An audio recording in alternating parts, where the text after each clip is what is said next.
Hello there, Assalamualaikum. I'm Shira Abang Mansur and you are now watching English News at 5. Let us begin with the top story for today.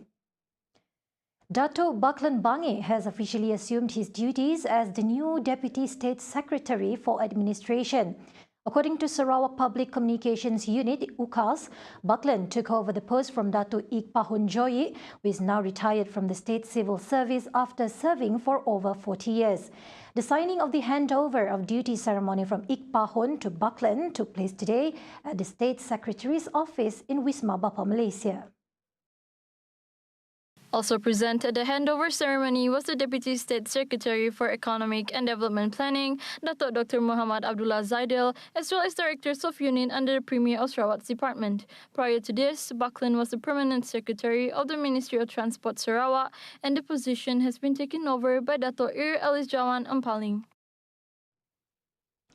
About 1,300 villagers of Kampung Umar Badeng, Long Busang in Kapit were among Sarawakians from the interiors to benefit from the recent implementation of the Sarawak Alternative Rural Electricity Supply (SARES) and the Sarawak Alternative Rural Water Supply (SAWA) schemes. Through the two schemes, residents in the village can now breathe a sign of relief and will receive electricity and clean tap water 24 hours a day. Minister of Utilities and Telecommunications, Dato' Julahi Narawi, said the 24-hour electricity supply was channeled through the off-grid electricity method under SARES at a cost of about 7 million ringgit through funding from the state government, despite of Long Busang location, which is about 6 hours from Kapit town. Adding further, Julahi said residents can save on expenses as they no longer need to buy diesel fuel to power generators for electricity supply because this scheme means no fee is charged. SAWAS in Long Busang was completed last September at a cost of 3.46 million ringgit, which involved a water treatment system, a reservoir tank, and a pipeline to every household in the village.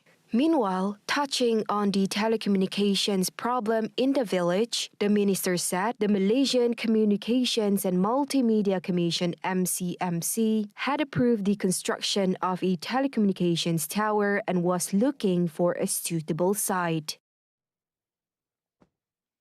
On July 31st, Petroleum Nasional Berhad's Petronas Deepwater Development Project named Gumusut Kakap GK Phase 3 off the coast of Sabah achieved its first oil production. The National Oil Company, in a statement, added that the two new oil producer wells and two water injector wells were drilled. Once fully completed in the first quarter of 2023, the four wells will add around 25,000 barrels per day to GK's existing production capacity. Adding to that, he said that it is a real testament to the resilience of the local oil and gas ecosystem. Meanwhile, Muhammad Firauz said that while the shallow inboard areas continue to underpin the country's production, the future lies in the deep water plays which make up a quarter of our offshore acreages. Petronas, through MPM, manages petroleum arrangements in Malaysia and provides stewardship of upstream petroleum activities.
Welcome back.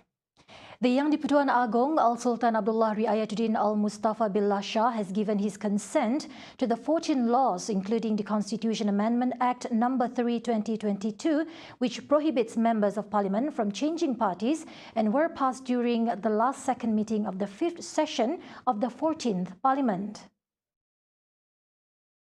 Among other laws that were passed are the Malaysian Border Control Agency Dissolution Act 2022, the Employment Insurance System Amendment Act 2022, the Employee Social Security Amendment Act 2022, and the East Coast Economic Region Development Council Amendment Act 2022.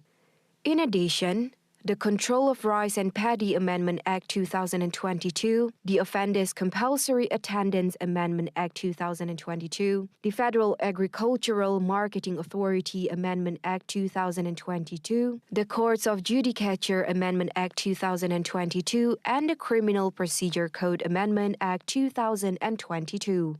His Majesty also consented to the National Forestry Amendment Act 2022, the Armed Forces Fund Amendment Act 2022, the Poisons Amendment Act 2022, and the Housewives Social Security Act 2022.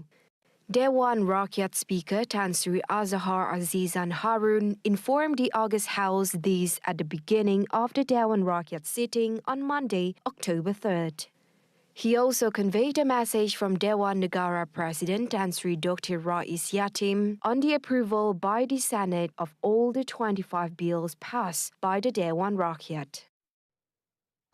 Economic challenges and flood preparedness will be among the key areas of focus on the first day of the third meeting of the 5th session of the 14th Parliament today. According to the order paper on the Parliament's website, Pasir Salah MP Datuk Seri Tajuddin Abdul Rahman is set to pose a question to the Prime Minister, seeking to know the government's course of action to deal with the challenges faced to safeguard the welfare and well-being of the Malaysian family. This will be followed by Port Dickson MP Datuk Seri Anwar Ibrahim, who will ask the Prime Minister to state the latest statistics on household income category details according to B40, M40 and T20 groups from 2019 to 2022. Also listed is a question from Kota Semarahan MP Datuk Rubia Wang regarding the status of the District Disaster Management Committee JPBD nationwide to face the possibility of a flood disaster by the end of the year. The meeting will also witness the tabling of the Road Transport Amendment Bill 2022, the Land Public Transport Bill 2022, Commercial Vehicles Licensing Board Amendment Bill 2022, and the Environmental Quality Amendment Bill 2022 for first reading. In addition to a motion to elect the Deputy Speaker of the Dewan Rakyat, the meeting is also expected to focus on the tabling of a statement of the Special Select Committee to consider bills relating to the Tobacco and Smoking Products Control Bill 2022. On August 2nd, the Special Select Committee chaired by Health Minister Khairi Jamaluddin and comprising 13 members of Parliament from the government and opposition felt that the statement must be presented no later than the date of the first day of the third meeting of the 5th term of the 14th Parliament sitting. The bill is scheduled to be debated at the policy level for 8 days and will be answered by ministers for 4 days before being debated at the committee level for 12 days. The Dewan Rakyat sitting will last for 32 days until November 29th. Is it appropriate to hold a 15th general election this year, or do voters need more time to assess the political climate of Malaysia and choose to vote for? This and concerns over the Northeast monsoon season have triggered various reactions and questions from members of the public. Let's take a look at the responses. Okey, pada pendapat saya disebabkan kalau kita undi terlalu cepat pun sebab kita masih ada tempoh orang kata tenure untuk kerajaan tu. Jadi disebabkan rakyat sekarang ni pun dalam keadaan orang kata bingung jugalah kan untuk menghadapi persediaan untuk banjir. Jadi kita rasa pada pendapat saya kita tak perlu rushing benda ni lah. Dan kalau undian dilakukan pada tahun depan pun bagi saya tiada masalah lah. My opinion for election, right, maybe next year better. Because now during the year end, right, raining season and this and that. So maybe next year will be better.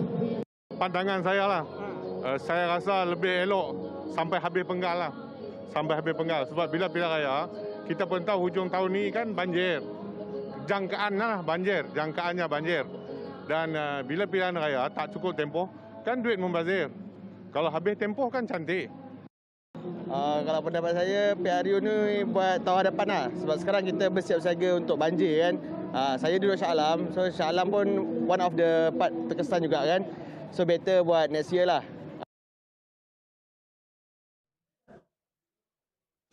FIFA President on October 2nd released a video message extending his deepest condolences to the families and friends of victims who lost their lives following the Indonesia stadium stampede.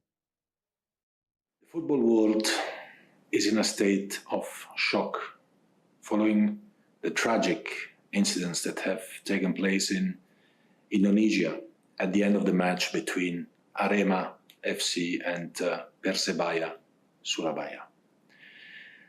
This is a dark day for football and the tragedy beyond comprehension. I extend my deepest condolences to the families and friends of the victims who lost their lives following these tragic incidents. Together with FIFA and the global football community, all our thoughts and prayers are with the victims, those who have been injured, together with the people of Indonesia, the Asian Football Confederation and the entire Indonesian football community at this difficult time. The flags of the 211 member associations that make up FIFA are flying at half-mast at FIFA's headquarters in Zurich.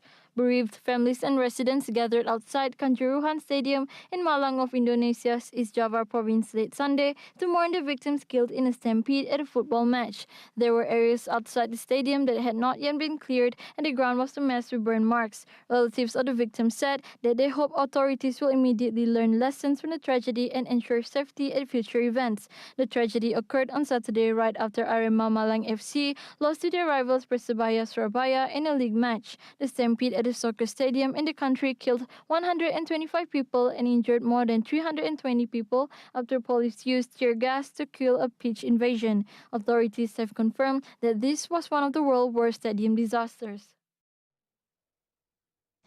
See the world closer with TVS as we bring you the latest news update both locally and internationally.